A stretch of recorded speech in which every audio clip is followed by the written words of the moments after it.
Hello friends, आप लोग कैसे हैं। आइए हम आज रस के बारे में अध्ययन करते हैं। रस क्या होता है, आपको इस वीडियो से पूरी जानकारी हासिल हो जाएगी। रस कैसे कौन कौन से होते हैं, आपके एग्ज़ाम में जो भी आते हैं, यहाँ से पूरी संभावना है आपको आसान भाषा में समझाने की। आइए शुरू करते हैं। रस क्या होता है। रस शब्द रस धातु और अच प्रत्यय के मेल से बना है। संस्कृत वाग्मय में रस की उत्पत्ति रहस्यते इति रस इस प्रकार की गई है, अर्थात जिससे आस्वाद अथवा आनंद प्राप्त हो वही रस है। रस शब्द का अर्थ है आनंद। काव्य को पढ़ने या सुनने से अथवा चिंतन करने से जिस अत्यंत आनंद की अनुभूति होती है उसे ही रस कहा जाता है। रस का शाब्दिक अर्थ है आनंद। काव्य को पढ़ने, सुनने या किसी नाटक को देखने, आज आपको कुछ चिंतन करने से जो आपको आनंद प्राप्त होता है उसे ही रस कहा जाता है। नेक्स्ट पॉइंट है रस के अवयव या अंग। रस के मुख्यतः 4 अंग या अवयव होते हैं।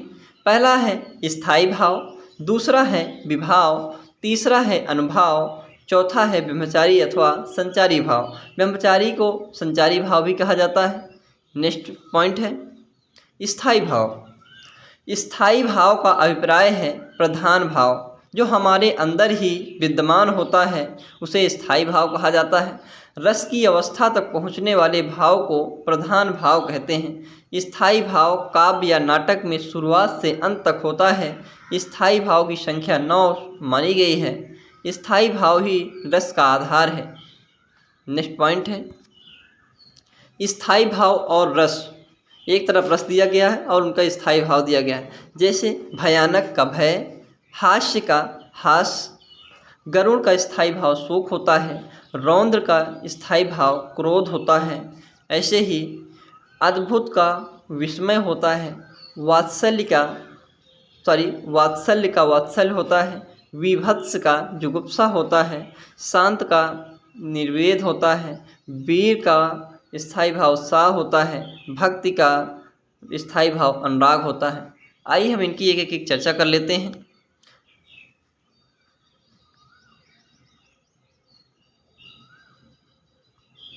विभाव की।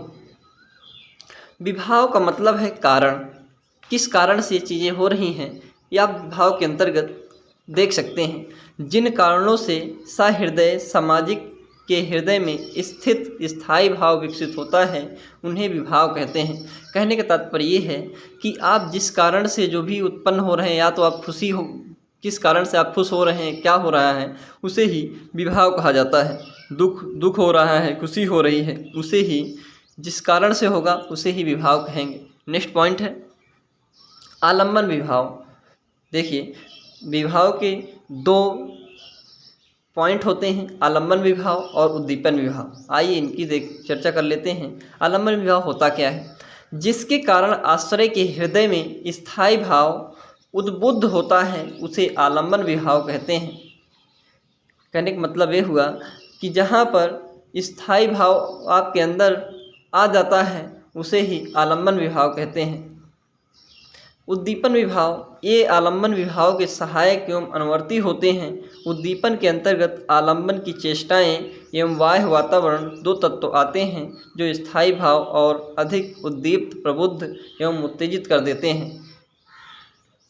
नेक्स्ट पॉइंट है अनुभाव। आलम्बन की चेष्टाएं या कोशिश करने के लिए या इच्छा, उसे आलम्बन अनुभाव कहा जाता है।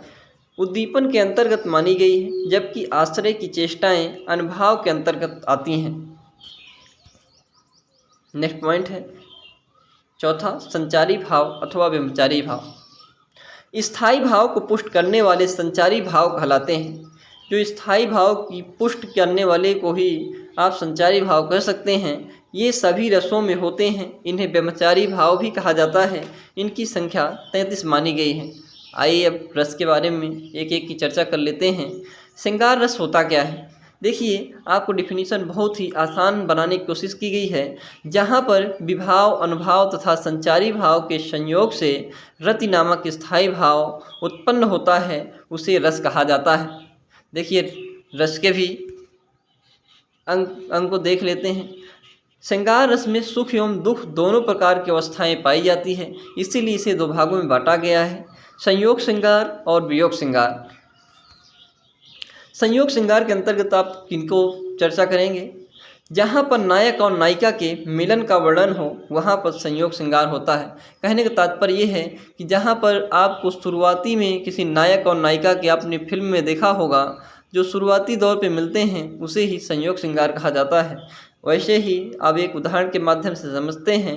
राम के रूप निहारति जानकी, कंकन के नग की परछाई, याते सवै सुधि भूल गई, कर टेक रही पल तारत नहीं। कह रहे हैं यहाँ पे सीता माता राम के चेहरों को देख करके अपने नग की परछाई में उनके चेहरे को देख करके उनको भुला नहीं पा रही हैं और हमेशा उनमें एकाटक जो है उस कंगन को देख रही हैं। यहाँ पे देखो, इसीलिए यहाँ संयोग श्रृंगार हुआ है। कह रहे हैं राम के रूप निहारत जानकी, सीता माता राम के रूप को देख रही हैं। कंकन के नग की परछाई, कि वो अपने कंगन की परछाई में देख रही हैं उनके चेहरे को। याते सबे सुध भूल गई, उनके इस चेहरे को देख करके वो सब बातें भूल गई। कर टेक रही पल तारत नहीं, और वो एकटक उसी कंगन पर देख रही हैं उनके परछाई को और वो उसको भुला ही नहीं पा रही हैं। नेक्स्ट है वियोग श्रृंगार। जहाँ पर नायक और नायिका के बीच का वर्णन हो वहाँ पर वियोग श्रृंगार होता है। जैसे हे खगमृग हे मधुकर श्रेणी, तुम देखिए सीता मगरैनी। यहाँ पर जब सीता माता का हरण हो जाता है, जब उधर से हिरण का शिकार करके आते हैं राम जी, जब देखते हैं कुटिया पर सीता माता नहीं होती हैं, तो वहाँ पे ये पंक्ति कही गई है, हे खगमृग हे मधुकर श्रेणी, तुम देखी सीता मृगनयनी। वो पक्षियों से, मृगों से और भंवरों से सबसे पूछते हैं कि मेरी मृग के समान नयनों वाली सीता को कहीं देखा है। उस वियोग में सबसे इधर उधर पेड़ों से पूछ रहे हैं, सबसे पूछ रहे हैं, लेकिन कोई उनका आंसर ही नहीं दे रहा है। नेक्स्ट पॉइंट है करुण रस। जहाँ पर विभाव, अनुभाव तथा संचारी भाव के संयोग से शोक नामक स्थायी भाव जागृत होता है, वहाँ पर करुण रस की निष्पत्ति होती है। जैसे मुख मुखही लोचन सवही, शोक हृदय शमाए, मंजू करुण रस कटकई, उत्तरी अवध बजाए। एक बार फिर से देख लीजिए। जहाँ पर विभाव, अनुभाव तथा संचारी भाव के संयोग से शोक नामक स्थायी भाव जागृत होता है, वहाँ पर करुण रस की उत्पत्ति होती है। यहाँ पे उदाहरण को देख लीजिए। मुख मुखही लोचन सवही, शोक हृदय शमाई, मंजू करुण रस कटकई, उत्तरी अवध बजाए। निष्ठ रस है वीर रस। जहाँ पर विभाव, अनुभाव तथा संचारी भाव के संयोग से उत्साह नामक स्थायी भाव जागृत होता है, वहाँ पर वीर रस की निष्पत्ति होती है। जैसे वीर तुम बढ़े चलो, धीर तुम बढ़े चलो, सामने पहाड़ हो कि सिंह की दहाड़ हो, तुम कभी रुको नहीं, तुम कभी झुको नहीं। यहाँ पे वीरता का वर्णन किया गया है, इसलिए यहाँ पे वीर रस हो गया। नेक्स्ट पॉइंट है हास्य रस। जहाँ पर विभाव, अनुभाव तथा संचारी भाव के संयोग से हास नामक स्थायी भाव जागृत होता है, वहाँ पर हास्य रस की निष्पत्ति होती है। जैसे कहा बंदरिया ने बंदर से, चलो नहाने चले गंगा, बच्चों को छोड़ेंगे घर पे, होने दो हुड़दंगा। यहाँ पे देखो हास्य रस की उत्पत्ति हो रही है, इसलिए हास्य रस होगा यहाँ पे। नेक्स्ट पॉइंट है भयानक रस।